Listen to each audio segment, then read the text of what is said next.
Hello friends, आप सबका फिर से एक बार स्वागत है मेरे चैनल में। आज हम बनाने वाले हैं मिक्स दाल खिचड़ी। दोस्तों, दाल चावल सब्जियों और मसालों से तैयार की गई खिचड़ी काफी स्वादिष्ट होने के साथ साथ ही कई पोषक तत्वों से भरपूर होती है, जो हमारे शरीर की ऊर्जा तो बढ़ाती ही है, साथ ही हमारी पाचन क्रिया को भी स्वस्थ रखती है। इस वीडियो में मैं आपको खिचड़ी भी बनाना तो जरूर सिखाऊंगी, साथ ही मैं आपको ये भी बताऊंगी कि इसे खाने के कितने फायदे हैं। तुरंत बनने वाली इस खिचड़ी को आप पूरा जरूर देखिए। चलिए ज्यादा समय वेस्ट न करते हुए बनाते हैं मेरे साथ प्रतिभा की रसोई में। लेकिन सबसे पहले इसी तरह की पोषक और हेल्दी रेसिपीज का स्वाद लेने के लिए मेरे चैनल को जल्दी से जल्दी सब्सक्राइब कर दें।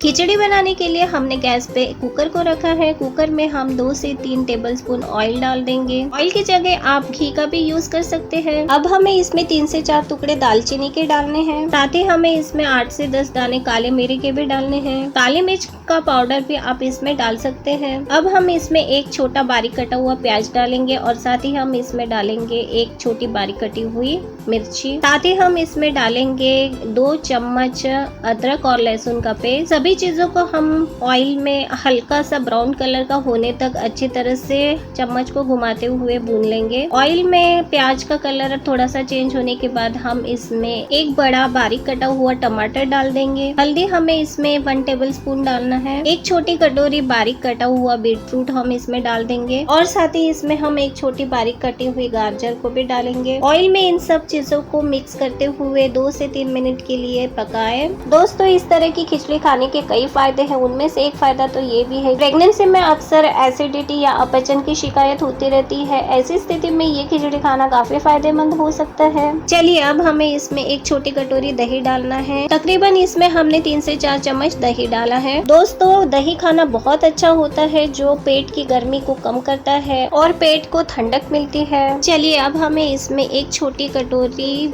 शिमला मिर्च डालना है। इसमें हमने एक मीडियम साइज की शिमला मिर्च को बारीक कट करके डाला है। साथ ही हम इसमें एक छोटी कटोरी पुदीना की पत्ती को भी डालेंगे। पुदीना की पत्ती हम सभी जानते हैं डाइजेशन के लिए बहुत ही अच्छी होती है। अब हम इसमें 2 से 3 टेबलस्पून उड़द के दाल को डालेंगे। उड़द के दाल को हमने इसमें धोकर डायरेक्ट डाला है, इसमें हमें भिगोने की जरूरत नहीं है। और अब हम इसमें 3 से 4 टेबलस्पून तुअर दाल को भी डालेंगे। तुअर दाल को भी हमने इसमें डायरेक्ट धोकर डाला है। अब मूंग दाल को भी हम इसमें डालेंगे। मूंग दाल को हम इसमें सबसे ज्यादा क्वांटिटी में डालेंगे। 8 से 10 चम्मच इसमें हमने मूंग दाल को डाला है। अब हम इसमें 5 से 6 टेबलस्पून चावल को डाल देंगे। चावल को भी हमने इस भिगोकर नहीं रखा है, इसे हमने डायरेक्ट धोकर इसमें डाला है। सभी चीजों को अच्छी तरह से मिक्स कर लेंगे। साथ ही हम इसमें 2 से 3 टेबलस्पून चना दाल को भी डालेंगे। चना दाल को हमने 5 से 10 मिनट के लिए भिगो कर रखा हुआ था। अब हम इसमें आधा चम्मच जीरा पाउडर और